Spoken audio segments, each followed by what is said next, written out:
Okay guys, so the first thing I want to show you here is that I have three different products here for thinning paint or cleaning brushes, whatever the case may be. I've got four different brushes here. Not sure which ones I'm going to use yet.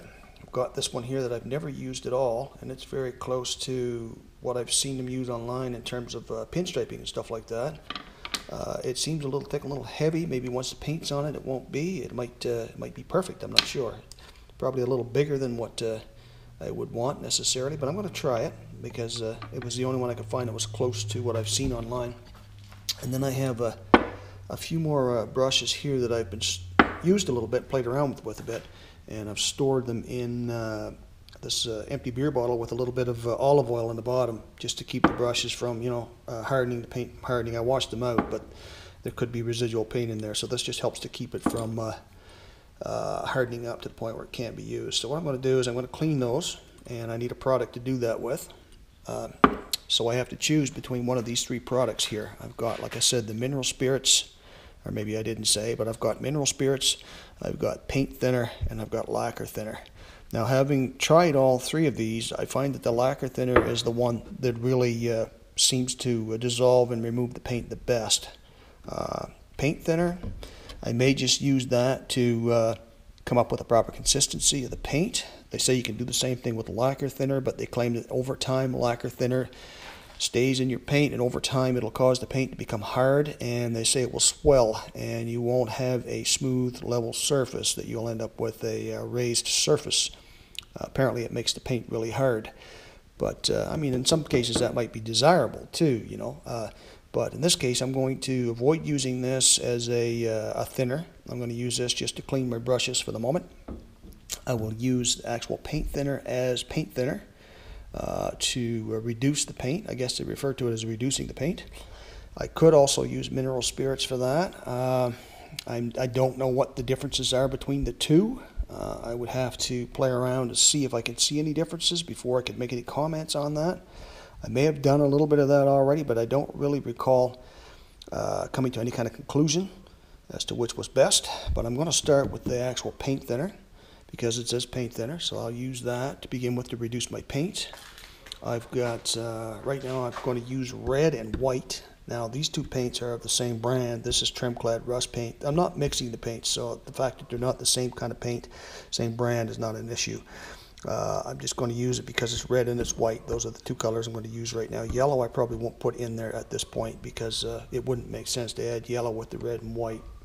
At some point I will use yellow for something, but for now we'll exclude that. So it's going to be red and white.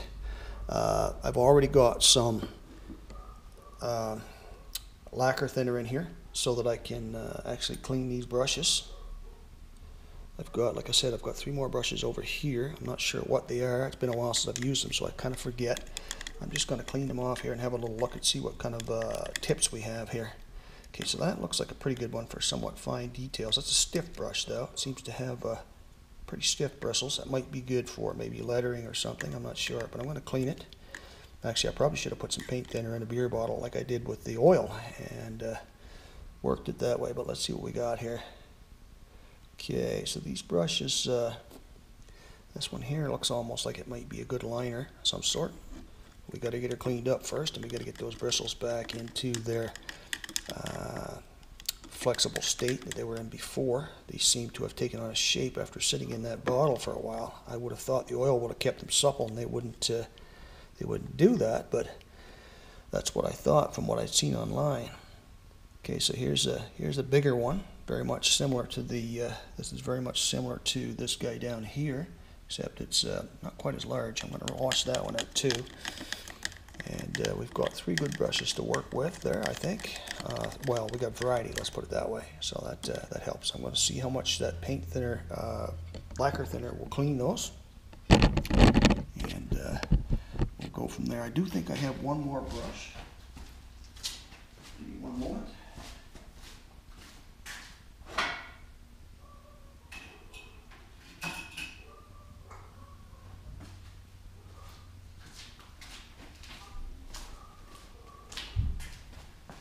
Okay, so I do have one more brush.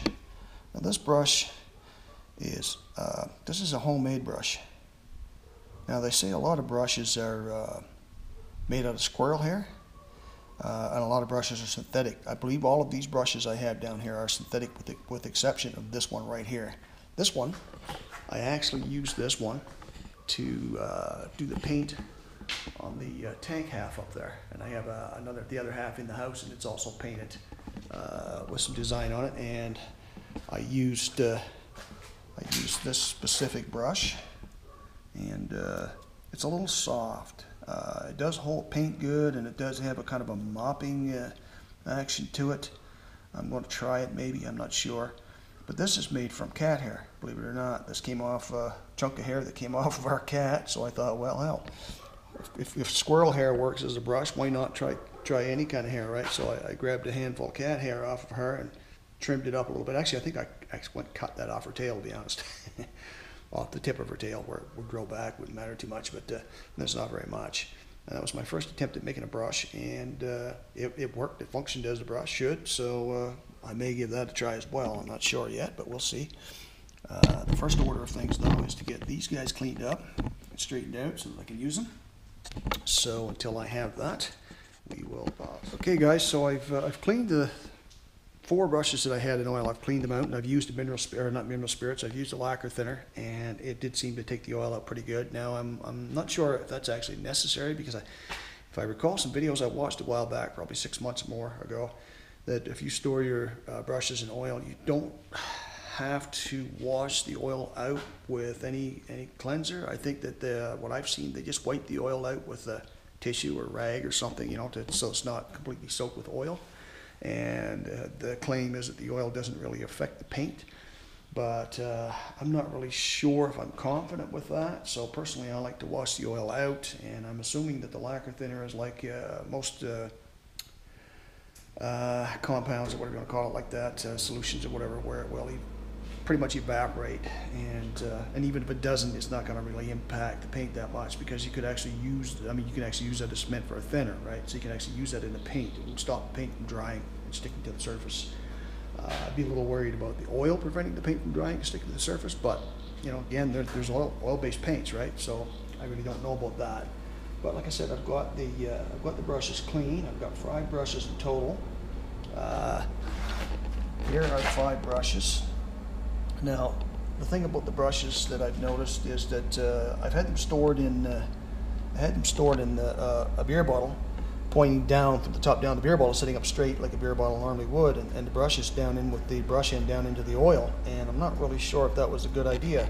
I'm beginning to think that there must be some way to, well, obviously there is a way, but I think it might be better to store the brushes laying on their side like this in the oil. And even if the whole brush gets coated with oil, it doesn't matter. You just wipe that handle off and the brush itself, and then before you use it, then go ahead and use it after you've cleaned it up. And the reason I say that is because after having stood up in the bottle for a while, the weight of the brush influenced the shape of the brush itself. These brushes all have a little bit of a bend in them now. This one's not so bad because it's a stiff brush, but it did get slightly influenced as well. But like I said, it's a stiffer brush. These are quite stiff, so they're not too bad. It maintains its shape pretty good. These other brushes, you know, they should look more like this guy here. You know, they should look more like this. You know, this guy's just doesn't really have any bend to it. This one should have been the similar type of brush, only smaller, but as you can see, it's been influenced from sitting with its weight down on the hairs. The same with this one. This was another version of the same thing, but smaller. And you know, I don't know once the paint's on there, maybe if that'll come back to shape, or if it's just, you know, if it just maybe possibly ruined the brush, or not really ruined the brush, but screwed the design and the shape of the brush up by having stored it with its weight down on the hairs. I'm hoping that it'll straighten out if I start to use it. We'll see what happens, but anyway, that's a little bit of an observation. These brushes have been stored in that oil all winter, even longer than that. I mean, possibly close to, well, I don't know, 7-8 months probably, and that's a long time to set on its bristles that way. So I'll remember next time, you know, when I get some better brushes again, if these don't straighten out, that I'll store the brushes lying on their sides. I'll come up with some kind of a tray that I can put some oil in and just submerge the entire brush and handle everything right in that, and hopefully that'll maintain the integrity of the brush. But since this is a hobby and I'm playing around, it's a learning experience. Everything is the first time around here pretty much. Very little exploration with this stuff.